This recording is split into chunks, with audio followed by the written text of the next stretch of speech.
The day started like any other. Rain hammered the pavement outside, blurring the city lights. Inside, the aroma of burnt coffee hung heavy in the air. A crumpled newspaper lay on the table, its headlines screaming about political scandals and economic turmoil. Nothing out of the ordinary for Daniel.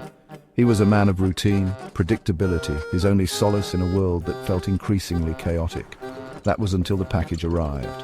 No return address, no sender's name, just a plain brown box, compact and heavier than it looked. A shiver ran down Daniel's spine as he sliced through the tape. Inside, nestled in crimson velvet lining, lay a black leather-bound journal. Its pages were thick and yellowed, smelling faintly of vanilla and something else. Something ancient, an unsettling feeling gnawed at him. He hadn't expected this. Not today, not ever. He flipped open the journal, his fingers brushing against the first inscription. The words, written in elegant cursive, sent a chill through him. Day 1. The rain falls just as it should, a prelude to the storm brewing within. It was his handwriting, yet he could have sworn he'd never written those words before. The first few entries were harmless enough. They described mundane details of Daniel's life, things he hadn't shared with anyone. A nagging feeling of unease turned into full-blown paranoia. Was he being watched? Then the journal took a turn. It began predicting events. A minor car accident on his usual commute route, a surprise promotion for a colleague he barely knew. Each prediction came true with eerie accuracy. His initial skepticism gave way to a morbid fascination. He became obsessed, poring over the cryptic entries, each one like a puzzle piece in a larger, incomprehensible picture. One entry read, "The man in the brown coat will offer you a choice. Refuse him." Later that day, a man in a brown coat approached Daniel at a coffee shop, offering him a chance to invest in a surefire business venture. He refused, remembering the journal's warning. The next day, news broke about the business venture. A complete scam. The journal wasn't just predicting the future, it was manipulating it. As the journal's predictions grew bolder, they also became more cryptic, filled with strange symbols and Latin phrases. One phrase appeared repeatedly, scrawled in the margins with an urgency that sent shivers down his spine. Nomen Nescio, Latin for "I do not know the name." Was it a warning, a clue? Driven by a need for answers, Daniel delved into the labyrinthine world of online forums and encrypted chat rooms. He stumbled upon whispered conversations, coded messages hinting at a clandestine organization known only as Nomen Nescio.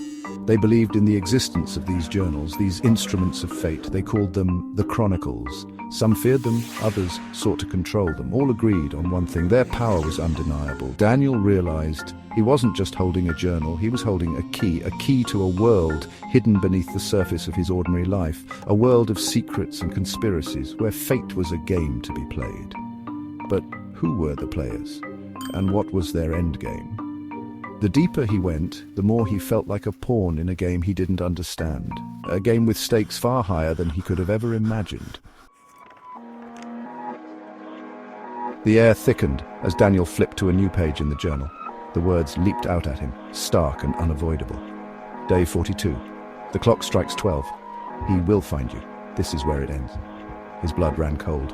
It was a death sentence, clear and terrifyingly specific. For the first time, the journal wasn't just predicting the future, it was predicting his future. Fear, primal and suffocating, threatened to consume him. He thought about destroying the journal, breaking free from its hold. But a terrifying question arose. If he destroyed the journal, would he be destroying the only evidence of his impending doom? Would he be erasing the only chance he had to fight back against an enemy he couldn't even name? The protagonist faces an impossible dilemma. The days that followed were a blur of paranoia and desperate research. The number 42 echoed in his mind, a constant reminder of his ticking clock. He withdrew from his life, becoming a ghost haunting his own existence.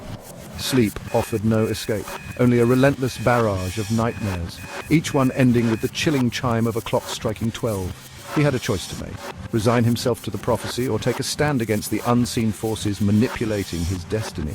But how do you fight fate itself? What power could stand against a force that seemed to hold the threads of time itself? He dove deeper into the cryptic messages and hidden websites, desperately searching for answers within the Nomen Nescio network.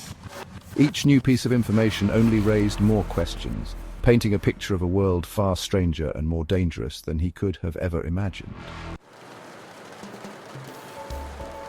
As the 42nd day dawned, a strange sense of calm washed over Daniel. He had spent weeks running, hiding, fearing. No more. He had stared into the abyss, and the abyss had stared back. And in that reflection, he had found something unexpected: courage.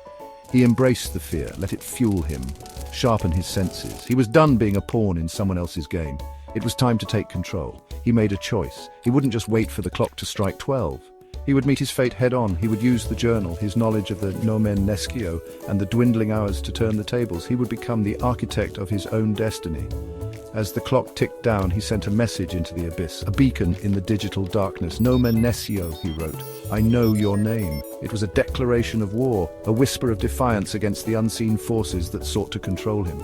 The rain continued to fall outside, but inside a fire had been kindled. The future was uncertain, a blank page in the chronicle of his life. But for the first time, he held the pen.